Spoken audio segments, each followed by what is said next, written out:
Bismillahirrahmanirrahim. Hai, Assalamualaikum.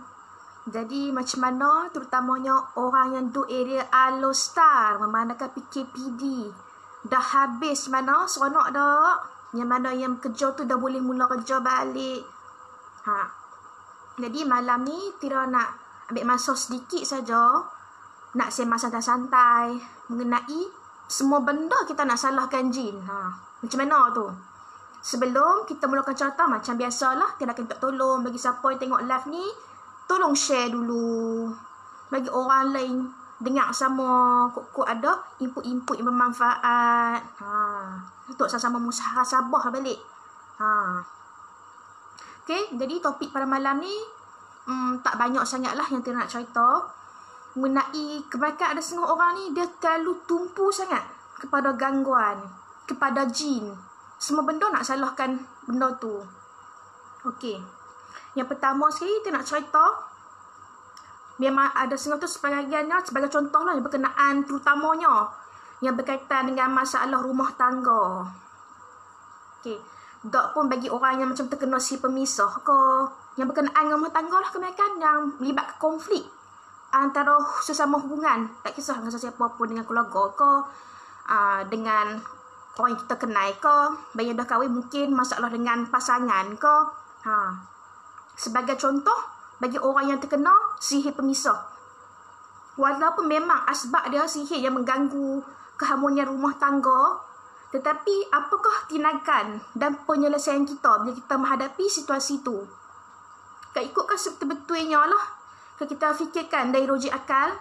Yang pertama sekali adalah bagaimana kita untuk menghadapi situasi itu. Macam mana tindakan kita tu, tindakan kita tu apa saja yang kita buat untuk tidak mengerukan keadaan bila kita macam tu tak kena, kita buat macam mana untuk berhadapan situasi itu.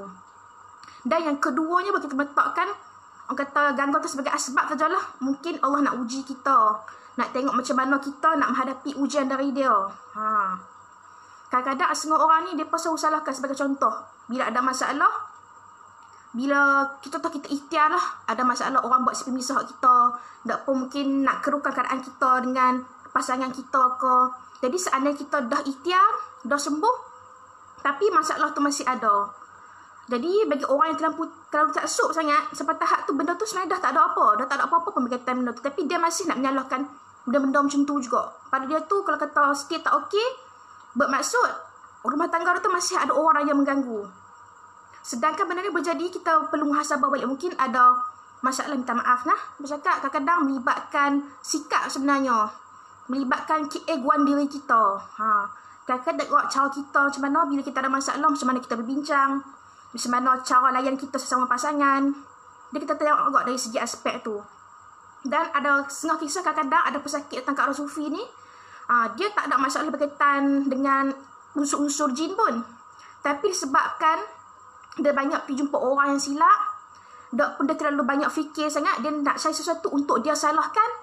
Tambah-tambah bila isu tu melibatkan orang yang ketiga. Memang kita dengar banyak kes kadang-kadang bila orang ketiga ni ada menggunakan benda tak sepatutnya, tapi kadang-kadang asal kes ni orang ketiga ni mungkin tak buat benda macam tu pun, tapi orang kata boleh jadi sebelum munculnya orang ketiga tu memang kita dah bermasalah dengan pasangan kita tu. Mungkin dari segi komunikasi ke, dari segi salah faham ke.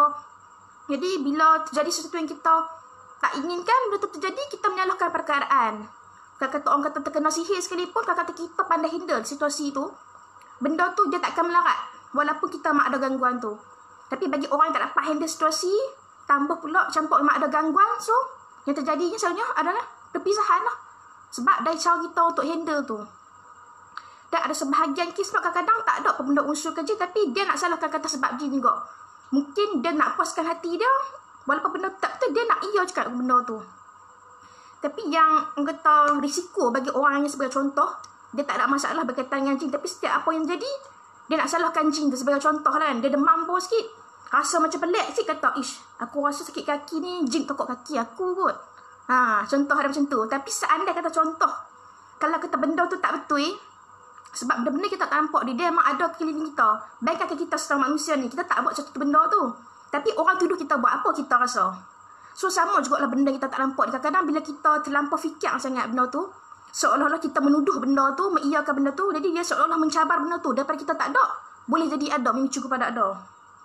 Dan seandainya kita memang ada gangguan sekalipun, benda tu disebabkan gangguan, tapi kata kita pandai untuk handle situasi itu, dan kita cuba untuk tak mengiyakan walaupun benda tu memang betul. At least kan kata-kata itu adalah doa.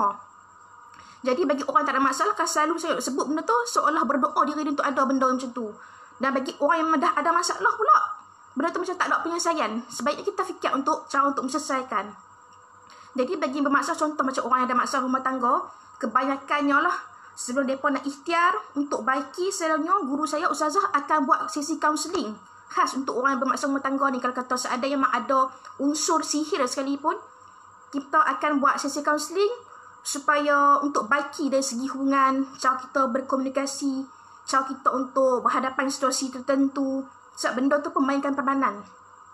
Sebagai contoh, kalau kata kita disebabkan sihir, benda tu tertaruh untuk buat kita berpisah. Tapi kalau kita hadapi situasi itu dengan baik, perbaiki dari segi hubungan, benda tu dia takkan melarat. Tapi kalau kita ikhtiar, kita dah sembuh, orang dah tak ada buat pun kat kita, bagi terpisah ke, buat apa-apa unsur melibatkan jin ni. Tapi kalau kita ni melayan benda tu, dan sikap kita pun tak diubah. Jadi benda tu memang tetap sama. Dan ada satu kes ni yang mana melibatkan masalah antara suami isteri, suami dia ni jadi kaki pukul. Lepas tu pernah ambil pi terlarang dengan malas nak bekerja. Jadi benda ni melibatkan kedudukan hati, tetapan hati tau. Dia melibatkan orang dia tawar hati. Kenapa dia sikap lah. Main sikap. Dan jadikan cerita bila dah terlalu tawar hati, dia sikap si suami. Dan ada isunya mana isteri dia ni ada orang ketiga. Dan dia asyik cakap orang ketiga tu mungkin ada buat sihir pada isteri dia. Walaupun memang betul ada unsur sihir, tapi sikap dia sama. Kalau kata dia tak ubah sikap dia sekalipun, seandainya dipulihkan apa sihir tu sekalipun, memang dia melibatkan hati. Tu orang kata sikap kita memainkan peranan. Kita tak boleh berharap pada satu benda tu. Kadang kita kena muhasabah dari semua aspek. Kita tak boleh menyalahkan satu benda. Kita kena muhasabah balik diri kita. Mungkin ada silap kita kat mana kita tak sedar. Dia macam tu. Jadi kita kena tengok lah. Kena tengok balik cara kita apa semua macam mana sebelum kita nak menyalahkan sesuatu benda. Jadi yang tu saya kongsi saya pada malam ni. Bagi orang yang rasa macam ada masalah berkaitan dengan sepemisah, selain kita ikhtiar untuk baik pulihkan rumah tangga, kita kena check balik macam mana hubungan kita dengan pasangan, macam mana cara kita berkomunikasi dengan pasangan, macam mana sikap kita dengan pasangan. Seandainya kita urus semua tu dengan baik, insya-Allah adalah masalah macam mana pun, kira benda tu dia boleh selesai. Tak ada masalah. Tapi kalau kita tak pandai untuk bawa diri, tak pandai untuk menghadapi situasi, benda tu tak ada pun boleh jadi masalah juga. Sebab tu kadang-kadang kita tak boleh untuk menyalahkan keadaan sangat. Kita terlalu fokus sangat pada masalah tu. Sebab tu kita cari penyelesaian. Okey. Jadi yang tu sajalah perkongsian Tira pada malam ni. Kalau kata ada isu-isu ataupun yang macam agak sensitif, jadi Tira mohon maaf seandainya tanpa sedar ada tersalah tutur kata ke. Tapi kita kena muhasabah balik nak hal macam ni. Sebab kadang-kadang semua orang dia suka menyalahkan sangat keadaan, menyalahkan situasi untuk kepuasan diri sendiri. Jadi kita kena semak balik. Kalau semua benda kita nak salahkan sampai demam apa sikit, kata jin, sakit apa sikit, kata sebab orang buat, sakit macam tu sikit, kena orang buat. Kalau kata tak betul, benda tu dia doa pada diri kita. Dan seolah-olah mencabar benda kita tak nampak ni. Sebab apa? Macam kita sesama manusia. Kata kita tak buat benda tu, orang kata kita buat, apa kita rasa? So pada keadaan yang macam tadi tu, kalau kita ada masalah apa-apa sikit, asyik kata, ni tau hantu tukar kaki kurut sakit. Padahal boleh jadi kita ni ada penyakit medikal. Kita tak jaga makan ke, apa ke kan. Jadi benda tu menyebabkan kaki kita jadi gok ke, kita kata benda tu. Jadi agak gok kaki kita, saya orang tuduh kita marah. So sama juga benda tu. Dan seandainya betul sekalipun ada menyebabkan benda macam tu, kita cari penyelesaian. Kita tak payah nak iya sangat benda tu, membuatkan benda tu lagi seronok. Sama juga macam orang yang ada masalah dari segi sihir lah, sebenarnya sihir pemisah, berkaitan dengan keluarga. Dia nak kita tengok kita hidup kita kucing-kacing, nak tengok kita porak-peranda. Jadi tak payahlah membuatkan dia lagi seronok. Kita cari penyelesaian yang kontra. Benda tu nak buat kita bisa, kita cuba untuk baiki hubungan tu, perbaiki sikap kita sama dalam masa yang sama. Kita ikhtiar untuk mencari kesembuhan. Itulah cara yang sebenar. Asal orang ni walaupun dia ada masalah macam tu, dia mengikhtiar untuk kesembuhan. Tapi lepas dah sembuh, dah tak ada unsur-unsur tu, tapi sikap tak mengubah.